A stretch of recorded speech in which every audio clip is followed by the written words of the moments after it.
बख्शी हुई फतेह दी सांझ पाइए। आखो वाहेगुरु जी का खालसा वाहेगुरु जी की फतेह। अज मैं आख सब दे नाल गुरु नानक देव जी का सूही राग दे विच उचारिया होया शब्द उज्जल कैहा चिलकना कोटे मकालड़ी मस की व्याख्या करन जा रहा हाँ।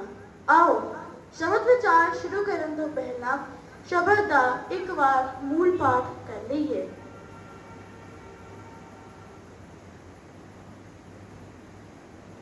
आद गुरे नमः जुगाद गुरे नमः सत गुरे नमः श्री गुरु देवे नमः।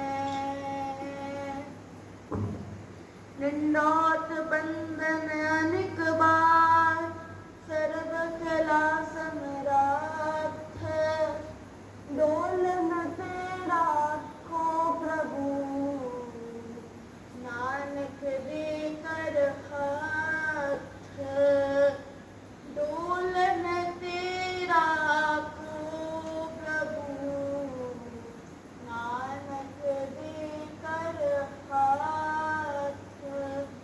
वाहिगुरु वाहिगुरु सूही महला पहला कर छेवा एक ओंकार सतगुर प्रसाद उज्जल कैहा चिलकना कोटिम कालड़ी मस तोतिया झूठ न उतरे जे सौ तोवा तिस सज्जन से नाल मैं चलिया नाल चलन जिथे लेखा मंगिए तिथे खड़े दिसान रहाओ सज्जन से नाल मैं चलिया नाल चलन जिथे लेखा मंगिए तिथे खड़े दिसान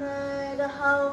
कोठे मंडप माड़िया पासो चितविया टठिया कंब न आवनी विचों सखड़िया बग्गा बग्गे कपड़े तीरथ मंज वसान कुट कुट जिया खावणे बग्गे ना दहियान सिमल रुख शरीर में मैं जन देख पुलान से फल कम न आवनी ते गुण में तनहान अंगले पार उठाया डूगर वाट बहुत अखी लोड़ी नाल चढ़ लंगा कित चौकरिया चंगिया अवर सियाणप कीत नानक नाम समाल तू बदा छुटे जेत नानक नाम समाल तू बदा छुटे जेत।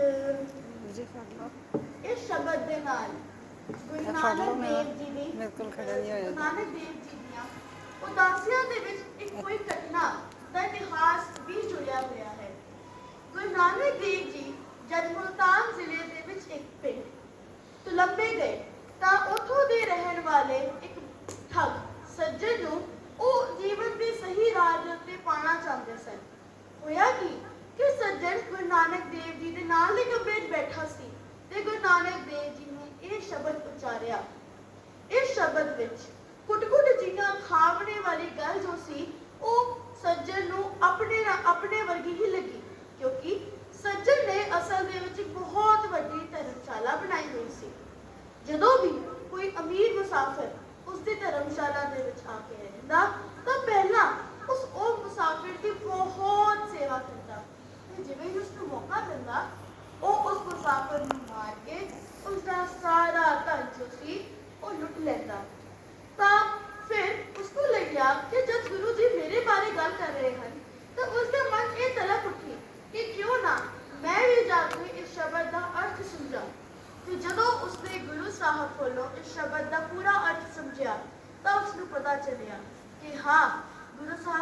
ਬਾਰੇ ਹੀ ਗੱਲ ਕਰ ਰਹੇ ਹਨ ਅਤੇ ਗੁਰੂ ਸਾਹਿਬ ਨੇ ਉਸ ਨੂੰ ਸਮਝਾ ਕੇ ਜੀਵਨ ਦੇ ਸਹੀ ਰਾਹ ਦੇ ਉੱਤੇ ਪਾ ਦਿੱਤਾ। ਤਾਂ ਆਓ ਅਸੀਂ ਵੀ ਸ਼ਬਦ ਨੂੰ ਸਮਝੀਏ ਕਿ ਇਸ ਸ਼ਬਦ ਵਿੱਚ ਅਜਿਹਾ ਕੀ ਹੈ ਜਿਸ ਨੇ ਸੱਜਣ ਵਰਗੇ ਇੰਨੇ ਵੱਡੇ ਠੱਗ ਨੂੰ ਇੱਕ ਸੱਚਮੁੱਚ ਦਾ ਸੱਜਣ ਬਣਾ ਦਿੱਤਾ। ਆਓ ਅਸੀਂ ਵੀ ਸ਼ਬਦ ਨੂੰ ਸਮਝੀਏ। ਕਿਸੇ ਵੀ ਸ਼ਬਦ ਦਾ ਮੁੱਖ ਅਰਥ ਉਸ ਦੀ ਰਹਾਉ ਦੀ ਤੁਕ ਦੇ ਵਿੱਚ ਹੁੰਦਾ ਹੈ। ਤਾਂ ਪਹਿਲਾਂ ਚਲੋ ਰਹਾਉ ਦੀ ਤੁਕ ਨੂੰ ਵੀ ਸਮਝ ਲੈਂਦੇ ਹਾਂ। ਸੱਜਣ ਸੇਈ ਨਾਲ ਮੈਂ ਚਲਦਿਆਂ ਨਾਲ ਚਲਨ, ਜਿੱਥੇ ਲੇਖਾ ਮੰਗੀਐ ਤਿੱਥੇ ਖੜੇ ਦਿਸਣ। ਸੱਜਣ ਦਾ ਅਰਥ ਹੈ ਇੱਕ ਸੱਚਾ ਮਿੱਤਰ। ਸੱਜਣ ਸੇਈ ਨਾਲ ਮੈਂ ਚਲਦਿਆਂ ਨਾਲ ਚਲਨ, ਇਸ ਦਾ ਇਹ ਅਰਥ ਹੈ ਕਿ ਮੇਰਾ ਅਸਲੀ ਸੱਜਣ ਉਹੀ ਹੈ, ਮੇਰਾ ਅਸਲੀ ਮਿੱਤਰ ਦੋਸਤ ਯਾਰ ਉਹੀ ਹੈ ਜੋ ਇਸ ਦੁਨੀਆ ਤੋਂ ਚਲ ਜਾਣ ਤੋਂ ਬਾਅਦ ਵੀ ਮੇਰੇ ਨਾਲ ਹੀ ਚੱਲੇ। ਜਿੱਥੇ ਲੇਖਾ ਮੰਗੀਐ ਤਿੱਥੇ ਖੜੇ ਦਿਸਣ। ਗੁਰੂ ਸਾਹਿਬ ਕਹਿੰਦੇ ਨੇ ਕਿ ਇੰਨਾ ਹੀ ਨਹੀਂ ਕਿ ਤੁਹਾਡੇ ਨਾਲ ਜਾਏ, ਇਹ ਵੀ ਕਿ ਜਿੱਥੇ ਤੁਹਾਡੇ ਤੋਂ ਤੁਹਾਡੇ ਸਾਰੇ ਕਰਮਾਂ ਦਾ, ਚੰਗੇ ਬੁਰੇ ਕਰਮਾਂ ਦਾ ਲੇਖਾ ਮੰਗਿਆ ਜਾਵੇ, ਅਰਥਾਤ ਰਿਕਾਰਡ ਮੰਗਿਆ ਜਾਵੇ, ਉੱਥੇ ਵੀ ਉਹ ਤੁਹਾਡੇ ਨਾਲ ਹੀ ਖੜਾ ਹੋਵੇ। ਤਾਂ ਹੁਣ ਤੁਸੀਂ ਸੋਚੋਗੇ ਕਿ ਇਹ ਸੱਚਾ ਮਿੱਤਰ ਕੌਣ ਹੈ, ਸਾਡਾ ਅਸਲੀ ਸੱਜਣ ਕੌਣ ਹੈ। ਸਾਡੇ ਸੱਜਣ ਹਨ ਸਾਡਾ ਜਿਹੜਾ ਅਸੀਂ ਨਾਮ ਜਪਦੇ ਹਾਂ ਜੀਵਨ ਦੇ ਵਿੱਚ, ਪਰਮਾਤਮਾ ਦਾ ਨਾਮ ਹੀ ਸਾਡਾ ਸੱਜਣ ਹੈ। ਤਾਂ ਆਓ ਹੁਣ ਸਾਨੂੰ ਵੀ ਪਤਾ ਚੱਲ ਗਿਆ ਕਿ ਸਾਡਾ ਅਸਲੀ ਸੱਜਣ ਨਾਮ ਹੈ। ਤਾਂ ਅੱਜ ਤੋਂ ਅਸੀਂ ਵੀ ਇਹ ਪ੍ਰਣ ਕਰੀਏ ਕਿ ਅਸੀਂ ਵੀ ਨਾਮ ਜਪਾਂਗੇ ਅਤੇ ਨਾਮ ਦੇ ਨਾਲ ਮਿੱਤਰਤਾ ਕਰਾਂਗੇ, ਤਾਂ ਕਿ ਜਦੋਂ ਅਸੀਂ ਚਲੇ ਜਾਈਏ, ਇਸ ਦੁਨੀਆ ਨੂੰ ਛੱਡ ਕੇ ਅਸੀਂ ਚਲੇ ਜਾਈਏ, ਉਹ ਸਾਡੇ ਨਾਲ ਜਾਏ ਤੇ ਜਿੱਥੇ ਸਾਡੇ ਤੋਂ ਲੇਖਾ ਮੰਗਿਆ ਜਾਏ ਉੱਥੇ ਉਹ ਸਾਡੇ ਨਾਲ ਖੜੇ ਹੋ ਕੇ ਸਾਨੂੰ ਕੰਪਨੀ ਦੇਵੇ। ਹੁਣ ਗੁਰੂ ਸਾਹਿਬ ਜੋ ਸਨ ਉਹ ਸੱਜਣ ਨੂੰ ਇਹ ਸਮਝਾਉਣਾ ਚਾਹੁੰਦੇ ਸਨ ਕਿ ਬਾਹਰੋਂ ਚਾਹੇ ਤੁਸੀਂ ਜਿੰਨੇ ਵੀ ਗੁਣਵਾਨ ਹੋਵੋ, ਦੇਖੋ ਜਿਹੜਾ ਸੱਜਣ ਸੀ ਉਹ ਬਾਹਰੋਂ ਤਾਂ ਬੜਾ ਗੁਣਵਾਨ ਨਜ਼ਰ ਆਉਂਦਾ ਸੀ, ਬੜਾ ਧਰਮੀ, ਬੜਾ ਪਰਉਪਕਾਰੀ ਨਜ਼ਰ ਆਉਂਦਾ ਸੀ, ਪਰ ਅੰਦਰੋਂ ਕੀ ਸੀ? ਅੰਦਰੋਂ ਇੱਕ ਬੜਾ ਹੀ ਮਾੜਾ ਬੰਦਾ, ਇੱਕ ਬੜਾ ਹੀ ਮਾੜਾ ਠੱਗ ਸੀ, तो लोगों ਨੂੰ ਮਾਰ ਕੇ ਉਹਨਾਂ ਦਾ ਸਾਰਾ ਧਨ ਲੁੱਟ ਲੈਂਦਾ ਸੀ। ਤਾਂ ਗੁਰੂ ਸਾਹਿਬ ਦਾ ਇਹ ਕਹਿਣ ਦਾ ਅਰਥ ਹੈ ਕਿ ਤੁਸੀਂ ਚਾਹੇ ਬਾਹਰੋਂ ਜਿੰਨੇ ਵੀ ਸੋਹਣੇ ਲੱਗੋ, ਜਿੰਨੇ ਵੀ ਗੁਣਵਾਨ ਲੱਗੋ, ਜਦ ਤੱਕ ਤੁਹਾਡੇ ਮਨ ਦੇ ਅੰਦਰ ਦੀ ਮੈਲ ਨਹੀਂ ਮਿਟਦੀ ਤਦ ਤੱਕ ਤੁਸੀਂ ਪਰਮਾਤਮਾ ਦੀ ਦਰਗਾਹ ਦੇ ਵਿੱਚ ਜਾ ਕੇ ਰੋਵੋਗੇ ਹੀ। ਗੁਰੂ ਨਾਨਕ ਦੇਵ ਜੀ ਨੇ ਤਾਂ ਇਹ ਵੀ ਕਿਹਾ ਸੀ, ਸ਼ੁਭ ਅਮਲਾ ਬਾਜੋ ਦੋਨੋਂ ਰੋਈ। ਇਹ ਨਹੀਂ ਦੇਖਿਆ ਜਾਏਗਾ ਕਿ ਤੁਸੀਂ ਬਾਹਰੋਂ ਕਿੰਨੇ ਗੁਣਵਾਨ ਆਪਣੇ ਆਪ ਨੂੰ ਦਿਖਾਇਆ ਕਰਦੇ ਸਨ, ਤੁਸੀਂ ਕਿਹੜੇ ਧਰਮ ਤੋਂ ਬਿਲੋਂਗ ਕਰਿਆ ਕਰਦੇ ਸਨ। ਇਹ ਦੇਖਿਆ ਜਾਏਗਾ ਕਿ ਤੁਸੀਂ ਆਪਣੀ ਜ਼ਿੰਦਗੀ ਦੇ ਵਿੱਚ ਕਿਹੋ ਜਿਹੇ ਕਰਮ ਕੀਤੇ ਹਨ ਤੇ ਨਾਮ ਜਪਿਆ ਹੈ ਕਿ ਨਹੀਂ। ਤਾਂ ਗੁਰੂ ਨਾਨਕ ਦੇਵ ਜੀ ਨੇ ਬਹੁਤ ਸਾਰੀਆਂ ਅਲੱਗ-ਅਲੱਗ ਤਰ੍ਹਾਂ ਦੀਆਂ ਉਦਾਹਰਨਾਂ ਦਿੱਤੀਆਂ ਤਾਂ ਕਿ ਉਹ ਸਮਝਾ ਪਾਣ ਕਿ ਬਾਹਰੋਂ ਦੇਖਣ ਵਾਲੀਆਂ ਗੁਣਵਾਨ ਚੀਜ਼ਾਂ, ਬਾਹਰੋਂ ਦੇਖਣ ਵਾਲੀਆਂ ਸੋਹਣੀਆਂ ਚੀਜ਼ਾਂ ਜ਼ਰੂਰੀ ਨਹੀਂ ਕਿ ਅੰਦਰੋਂ ਅੱਛੀਆਂ ਤੇ ਚੰਗੀਆਂ ਤੇ ਸਾਫ਼ ਸੁਥਰੀਆਂ ਹੀ ਹੋਣ। ਉਜਲ ਕਹਿਣਾ ਚਿਲਕਣਾ ਕੋਟੇ ਮਕਾਲੜੀ ਮਸ। ਉਜਲ ਦਾ ਅਰਥ ਹੈ ਚਮਕਦਾ ਹੋਇਆ, ਲਿਸ਼ਕਦਾ ਹੋਇਆ।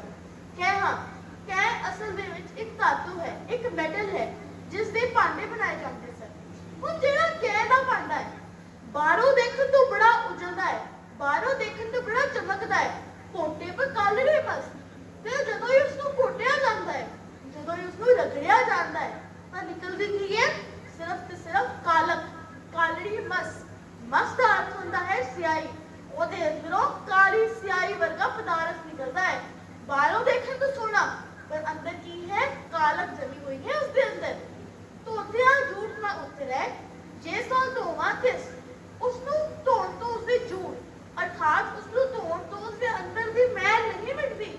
ਜੇ ਸੋ ਧੋਵਾਂ ਤਿਸ, ਭਾਵੇਂ ਉਸਨੂੰ 1000 ਵਾਰ, ਉਸਨੂੰ 100 ਵਾਰ ਵੀ ਧੋ ਦਵੋ, ਫਿਰ ਵੀ ਉਸਦੇ ਅੰਦਰ ਦੀ ਜਿਹੜੀ ਝੂਠ ਅਰਥਾਤ ਮੈਲ ਤੇ ਜਿਹੜੀ ਉਸਦੇ ਅੰਦਰ ਜਿਹੜੀ ਕਾਲਕ ਹੈਗੀ ਹੈ ਉਹ ਨਹੀਂ ਮਿਟਦੀ। ਕੋਠੇ ਮੰਡਪ ਮਾੜੀਆਂ ਪਾਸੋਂ ਚਿੱਤੀਆਂ। ਗੁਰੂ ਸਾਹਿਬ ਹੁਣ ਅਗਲੀ ਉਦਾਹਰਨ ਦੇ ਕੇ ਕਹਿੰਦੇ ਨੇ ਕਿ ਕੋਠੇ ਮੰਡਪ ਮਾੜੀਆਂ, ਵੱਡੇ ਵੱਡੇ ਘਰ, ਵੱਡੇ ਵੱਡੇ ਮਹਿਲ, ਵੱਡੇ ਵੱਡੇ ਮੰਦਰ, ਪਾਸੋਂ ਚਿੱਤੀਆਂ ਅਰਥਾਤ ਉਹ ਬਾਹਰੋਂ ਤਾਂ ਬਹੁਤ ਚਿੱਤਵੇ ਹੁੰਦੇ ਨੇ, ਬਾਹਰੋਂ ਬੜੇ ਸੋਹਣੇ ਹੁੰਦੇ ਨੇ, ਰੰਗ ਵੀ ਭਰੇ ਹੁੰਦੇ ਨੇ ਉਹਨਾਂ ਵਿੱਚ, ਉਹ ਬਾਹਰੋਂ ਉਹਨਾਂ ਦੇ ਉੱਪਰ ਬੜੀ ਚਿੱਤਰਕਾਰੀਆਂ ਵੀ ਕੀਤੀਆਂ ਹੁੰਦੀਆਂ ਨੇ। ਠੱਠੀਆਂ ਕੰਮ ਨਾ ਆਉਣੀ ਵਿੱਚੋਂ ਸਖੀਆਂ।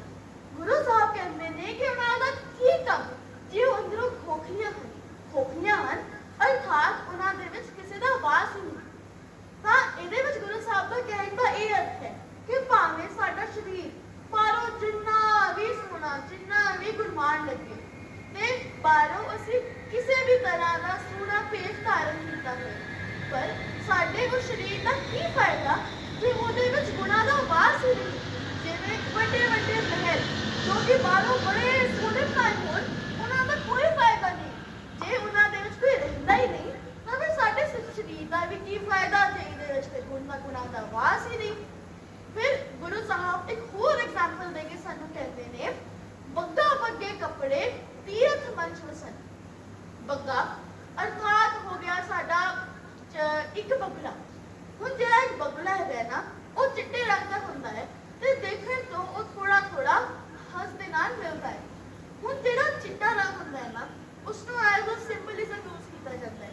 ਸਿੰਬਲਿਜ਼ਮ ਫॉर ਪੀਸ। ਤੁਸੀਂ ਕਹਿ ਲਵੋ ਕਿ ਚਿੱਟੇ ਰੰਗ ਨੂੰ ਅਸੀਂ ਜ਼ਿਆਦਾਤਰ ਅਮਨ ਸ਼ਾਂਤੀ ਦਾ ਰੰਗ ਵੀ ਕਹਿੰਦੇ ਹਾਂ। ਹੁਣ ਜਿਹੜਾ ਬਗਲਾ ਹੁੰਦਾ ਹੈ, ਉਹ ਦੇਖਣ ਤੋਂ ਚਿੱਟੇ ਰੰਗ ਦਾ ਹੁੰਦਾ ਹੈ ਤੇ ਜਿਹੜੇ ਲੋਕ ਹੁੰਦੇ ਹਨ, ਉਹਨਾਂ ਨੂੰ ਭੁਲੇਖਾ ਪੈ ਜਾਂਦਾ ਹੈ ਕਿ ਇਹ ਪੰਛੀ ਦਾ ਬੜੇ ਹੀ ਸ਼ਾਂਤ ਸੁਭਾਅ ਦਾ ਹੈ, ਇਹ ਪੰਛੀ ਦਾ ਬੜਾ ਹੀ ਸੋਹਣਾ ਹੈ, ਇਹ ਅਮਨ ਸ਼ਾਂਤੀ ਦਾ ਪ੍ਰਤੀਕ ਹੈ ਤੇ ਉਹ ਰਹਿੰਦਾ ਵੀ ਤੀਰਥਾਂ ਦੇ ਵਿੱਚ ਹੈ, ਤੀਰਥ ਮੰਚ ਵਸਨ। ਤਾਂ ਲੋਕ ਉਸ ਨੂੰ ਕਦੇ ਕਦਾਰ ਬਹੁਤ ਹੀ ਪਵਿੱਤਰ ਪੰਛੀ ਵੀ ਮੰਨ ਲੈਂਦੇ ਹਨ। ਕੁੱਟ-ਕੁੱਟ ਜਿਹੀਆਂ ਖਾਵੜੇ ਬੱਗੇ ਨਾ ਕਹੀਏ। ਹੁਣ ਗੁਰੂ ਸਾਹਿਬ ਕਹਿੰਦੇ ਨੇ ਕਿ ਜਿਵੇਂ ਹੀ ਉਸਨੂੰ ਕੋਈ ਵੀ ਜੀਵ ਆਪਣੇ ਨੇੜਿਓਂ ਤਰਦਾ ਨਜ਼ਰ ਆ ਜਾਏ, ਉਹ ਪਾਣੀ 'ਚ ਰਹਿੰਦਾ, ਕੋਈ ਵੀ ਉਸਨੂੰ ਜੀਵ ਤਰਦਾ ਨਜ਼ਰ ਆ ਜਾਏ, ਉਹ ਫਟਾਫਟ ਝਪੱਟਾ ਮਾਰ ਕੇ ਉਸ ਜੀਵ ਨੂੰ ਖਾ ਜਾਂਦਾ ਹੈ। ਤਾਂ ਜਿਹੜਾ ਇੰਨੇ ਸੋਹਣੇ ਚਿੱਟੇ ਕੱਪੜਿਆਂ ਵਾਲਾ, ਮਤਲਬ ਚਿੱਟੇ ਪਰਾਂ ਵਾਲਾ ਇੱਕ ਪੰਛੀ ਹੋਵੇ, ਜਿਸਨੂੰ ਅਮਨ ਸ਼ਾਂਤੀ ਦਾ ਪੰਛੀ ਗਿਣਿਆ ਜਾਵੇ, ਉਹ ਇੱਕਦਮ ਝਪੱਟਾ ਮਾਰ ਕੇ ਇੱਕ ਜੀਵ ਨੂੰ ਖਾ ਜਾਵੇ, ਕੀ ਤੁਹਾਨੂੰ ਲੱਗਦਾ ਹੈ ਕਿ ਉਸਨੂੰ ਅਸੀਂ ਸ਼ਾਂਤੀ ਦਾ ਪ੍ਰਤੀਕ ਕਹਿ ਸਕਦੇ ਹਾਂ? ਕਿ ਉਹ ਅਮਨ ਸ਼ਾਂਤੀ ਦਾ ਪ੍ਰਤੀਕ ਹੋਇਆ? ਨਹੀਂ। ਇਸੇ ਲਈ ਗੁਰੂ ਸਾਹਿਬ ਕਹਿੰਦੇ ਨੇ ਕਿ ਬਾਹਰੋਂ ਦੇਖਣ ਤੋਂ ਬੜਾ ਸੋਹਣਾ, ਬਾਹਰੋਂ ਦੇਖਣ ਤੋਂ ਬੜਾ ਸ਼ਾਂਤ, ਬਾਹਰੋਂ ਦੇਖਣ ਨੂੰ ਤਾਂ ਲੱਗਦਾ ਹੈ ਕਿ ਉਹ ਤਪ ਕਰ ਰਿਹਾ ਹੈ, ਪਰ ਅੰਦਰੋਂ ਉਹ ਇੰਤਜ਼ਾਰ ਕਰ ਰਿਹਾ ਹੁੰਦਾ ਹੈ ਕਿ ਜਿਵੇਂ ਕੋਈ ਵੀ ਜੀਵ ਮੇਰੇ ਕੋਲੋਂ ਨਿਕਲੇ, ਮੈਂ ਫਟਾਫਟ ਉਸਨੂੰ ਝਪੱਟਾ ਮਾਰ ਕੇ ਖਾ ਜਾਵਾਂ। ਸੱਜਣ ਭਗਤ ਵੀ ਇਹੀ ਕਰਦਾ ਸੀ। ਬਾਹਰੋਂ ਬੜਾ ਹੀ ਚੰਗਾ, ਬਾਹਰੋਂ ਬੜਾ ਹੀ ਧਰਮੀ ਪ੍ਰਤੀਤ ਹੁੰਦਾ ਸੀ, ਪਰ ਜਿਵੇਂ ਉਸਨੂੰ ਮੌਕਾ ਮਿਲਦਾ, ਉਹ ਮੁਸਾਫਿਰਾਂ ਨੂੰ ਮਾਰ ਕੇ ਉਹਨਾਂ ਦਾ ਸਾਰਾ ਧਨ ਤੁਸੀਂ ਲੁੱਟ ਲੈਂਦਾ ਸੀ। ਇਹੀ ਗੱਲ ਸੱਜਣ ਭਗਤ ਨੂੰ ਆਪਣੇ ਨਾਲ ਰਲਦੀ ਵੀ ਲੱਗੀ। ਸਿਮਰ ਰੁਖ ਸਰੀਰ ਮੈਂ ਜਨ ਦੇਖ ਭੁਲਨ। ਸਿਮਰ ਰੁਖ ਇੱਕ ਬਹੁਤ ਹੀ ਉੱਚਾ ਤੇ ਸੋਹਣਾ ਰੁਖ ਹੁੰਦਾ ਹੈ। ਉਹ ਸਿਮਰ ਰੁਖ ਨੂੰ ਸਾਡੇ ਸਰੀਰ ਦੇ ਨਾਲ ਕੰਪੇਅਰ ਕਰਦੇ ਹਨ। ਉਹ ਕਹਿੰਦੇ ਹਨ, ਸਿਮਰ ਰੁਖ ਸਰੀਰ ਮੈਂ ਜਨ ਦੇਖ ਭੁਲਨ। ਮੈਜਨ ਦਾ ਮਤਲਬ ਹੁੰਦਾ ਹੈ ਤੋਤੇ। ਜਿਹੜੇ ਤੋਤੇ ਸਿਮਰ ਰੁਖ ਨੂੰ ਇੰਨਾ ਸੋਹਣਾ ਰੁਖ ਬਣ ਕੇ ਉਸਦੇ ਫਲ ਖਾਣ ਲਈ ਆਉਂਦੇ ਹਨ, ਤਾਂ ਉਹ ਕੀ ਮਹਿਸੂਸ ਕਰਦੇ ਹਨ? ਸੇ ਫਲ ਕਮ ਨਾ ਆਪਨੀ ਤੇ ਗੁਣ ਮੈਂ ਤਨ ਹਨ। ਉਹ ਜਿਹੜੇ ਫਲ ਹੁੰਦੇ ਹਨ ਬਿਲਕੁਲ ਬੇਸਵਾਦੇ ਜਿਹੇ ਹੁੰਦੇ ਹਨ, ਵੱਖ-ਵੱਖੇ ਜਿਹੇ ਹੁੰਦੇ ਹਨ। ਤੇ ਜਿਹੜੇ ਵੀ ਪੰਛੀ ਤੇ ਹੋਰ ਜਿਹੜੇ ਤੋਤੇ ਹੁੰਦੇ ਹਨ, ਜਿਹੜੇ ਮੈਜਨ ਹੁੰਦੇ ਹਨ, ਜਦੋਂ ਕਿ ਫਲ ਖਾਣ ਲਈ ਆਉਂਦੇ ਹਨ ਤਾਂ ਉਹਨਾਂ ਨੂੰ ਨਿਰਾਸ਼ ਹੋ ਕੇ ਹੀ ਵਾਪਸ ਜਾਣਾ ਪੈਂਦਾ ਹੈ।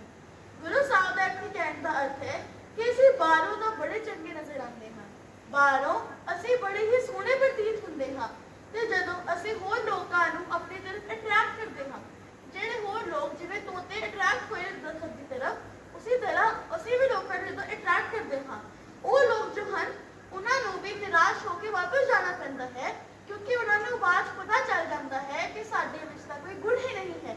ਅਸੀਂ ਬਾਹਰੋਂ ਗੁਣਵਾਨ ਲੱਗਦੇ ਹਾਂ, ਪਰ ਅੰਦਰ ਸਾਡੇ ਵਿੱਚ ਕੋਈ ਵੀ ਗੁਣ ਨਹੀਂ ਹਨ। ਗੁਰੂ ਸਾਹਿਬ ਕਹਿੰਦੇ ਨੇ ਕਿ ਸਾਡੇ ਵਿੱਚ ਵੀ ਸਿਮਰ ਰੁਖ ਜੇ ਵਰਗੇ ਹੀ ਗੁਣ ਹਨ, ਅਰਥਾਤ ਅਸੀਂ ਵੀ ਸਿਮਰ ਰੁਖ ਵਰਗੇ ਹੀ ਹਾਂ। ਅਸੀਂ ਵੀ ਲੋਕਾਂ ਨੂੰ ਅਟਰੈਕਟ ਕਰਦੇ ਹਾਂ ਤੇ ਫਿਰ ਉਹਨਾਂ ਲੋਕਾਂ ਨੂੰ ਨਿਰਾਸ਼ ਹੋ ਕੇ ਵਾਪਸ ਜਾਣਾ ਪੈ ਜਾਂਦਾ ਹੈ। ਅੰਦੁਲੇ ਭਾਰ ਉਠਾਇਆ ਡੂੰਗਰ ਬਾਟ ਬਹੁਤ, ਅੱਖੀ ਲੋੜੀ ਨਾਲ ਹਾਂ ਹੋ ਚੜ ਨੰਗਾ ਕਿਤ। ਅੰਦੁਲੇ ਦਾ ਅਰਥ ਹੈ ਅੰਨਾ ਵਿਅਕਤੀ, ਭਾਰ ਉਠਾਇਆ। ਹੁਣ ਇੱਕ ਅੰਨੇ ਵਿਅਕਤੀ ਨੇ ਕਿਸ ਚੀਜ਼ ਦਾ ਭਾਰ ਉਠਾਇਆ ਹੋਇਆ ਹੈ? ਉਸਨੇ ਭਾਰ ਉਠਾਇਆ ਹੋਇਆ ਹੈ ਆਪਣੇ ਅਵਗੁਣਾਂ ਦਾ। ਅੰਦਲੇ ਭਾਰ ਉਠਾਇਆ ਡੂੰਗਰ ਬਾਟ ਬਹੁਤ। ਤੇ ਮੰਨ ਲਵੋ ਅਸੀਂ ਅੰਨੇ ਹਾਂ, ਸਾਡੇ ਉੱਤੇ ਬਹੁਤ ਸਾਰਾ ਭਾਰ ਹੈ ਅਵਗੁਣਾਂ ਦਾ, ਤੇ ਸਾਨੂੰ ਇਹ ਜੀਵਨ ਰੂਪੀ ਪਹਾੜੀ ਰਸਤਾ, ਅਰਥਾਤ ਇਹ ਜੀਵਨ ਰੂਪੀ ਜਿਹੜਾ ਬਹੁਤ ਹੀ ਔਖਾ ਰਸਤਾ ਹੈ, ਇਸ ਨੂੰ ਪਾਰ ਕਰਨਾ ਹੈ। ਅੱਖੀ ਲੋੜੀ ਨਾਲ ਹਾਂ ਪਹੁੰਚਣ ਲੰਘਾਂਗੇ। ਗੁਰੂ ਸਾਹਿਬ ਕਹਿੰਦੇ ਹਨ ਕਿ ਅਸੀਂ ਆਪਣੇ ਅੱਖਾਂ ਦੇ ਨਾਲ ਤਾਂ ਰਸਤੇ ਨੂੰ ਪਾਰ ਨਹੀਂ ਸਕਦੇ, ਅੱਖਾਂ ਤਾਂ ਸਾਡੀਆਂ ਹੈ ਹੀ ਨਹੀਂ, ਫਿਰ ਅਸੀਂ ਉਸ ਰਸਤੇ ਨੂੰ ਪਾਰ ਕਿਵੇਂ ਕਰਾਂਗੇ?